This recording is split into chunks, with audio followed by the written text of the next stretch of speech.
Hello বন্ধুরা, আমি স্মিতা দিল্লি থেকে। দিল্লিতে প্রায় রোজই বৃষ্টি হচ্ছে, আর এই বৃষ্টির সুযোগ নিয়ে আমি বেশ কিছু ছাদ বাগানের কাজ করে নিচ্ছি। আজ করব রজনীগন্ধা গাছের রিপোর্ট। বাইরে কিন্তু বৃষ্টি হচ্ছে, তোমরা শব্দ শুনতেই পাচ্ছ, তাই আমাকে বাধ্য হয়ে ঘরেই বসতে হলো। চলে এসেছি। রজনীগন্ধা গাছটাকে কিন্তু আমি একটা তেলের জারে কেটে লাগিয়েছিলাম, বাল্ব লাগিয়েছিলাম। খুব সুন্দর গ্রোথও নিয়েছে, কিন্তু এখনও অবধি কোনো স্টিক হয়নি। তাই মনে হচ্ছে এটাকে এবার রিপোর্ট করতে হবে। তাই বসে পড়েছি। এই দেখো, এই 8 ইঞ্চির একটা গামলাতে আমি আজকে এই গাছটাকে কিন্তু রিপোর্ট করে দেব। আর তার জন্য যা সমস্ত জিনিস দরকার হাতের কাছে নিয়ে বসে পড়লাম।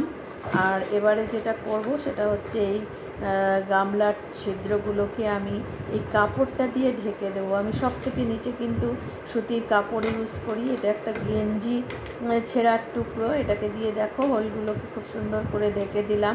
আর এরপর যেটা করব, এরপরে দেব কিছু কুটের টুকরো। এই যে দেখো, পিচবোর্ডের বক্সগুলো যেগুলো থাকে আমি কিছুই ফেলি না, সব জমা করে রাখি এই কাজগুলোর জন্য।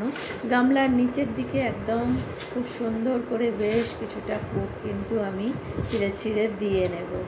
আর তারপর তো আমার মাটি তৈরিই থাকে, তোমরা জানোই বন্ধুরা।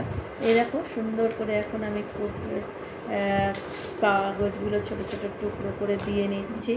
আর এই হচ্ছে আমার মাটি। মাটি তো তোমরা জানোই আমি সব সময় তৈরি করে রাখি। সঙ্গে সঙ্গে মাটি তৈরি করে আমি কখনোই কিন্তু গাছ বসাই না। আমার মাটি সব সময় তৈরি করা থাকে।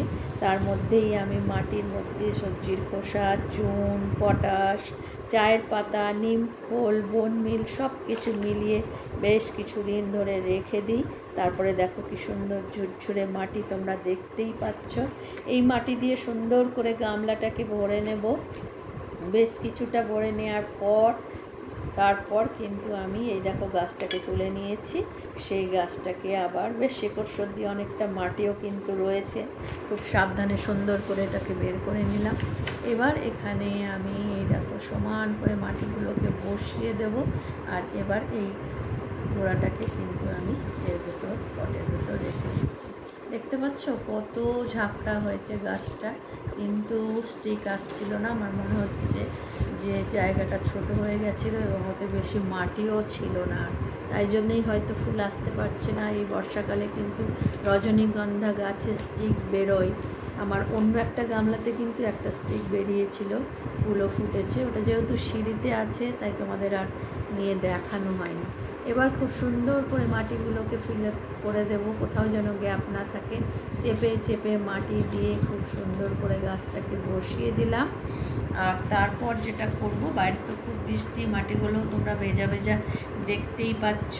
এবার যেটা আমি করব সেটা হলো আমি একটুখানি জল দিয়ে দেবো। আর জলটা অবশ্যই প্লেন দেব না, আমি একটুখানি তাতে গুলে দিয়ে দেব সাফ ফাঙ্গিসাইড। চলো, নিয়ে এসেছি একটা ছোট্ট জায়গায় জল, সামান্য, খুব বেশি জল নিইনি, আধমগ মতো জল। আর তাতে দিয়ে দিয়েছি কিছুটা সাফ ফাঙ্গিসাইড, গুলে নিয়েছি দেখো।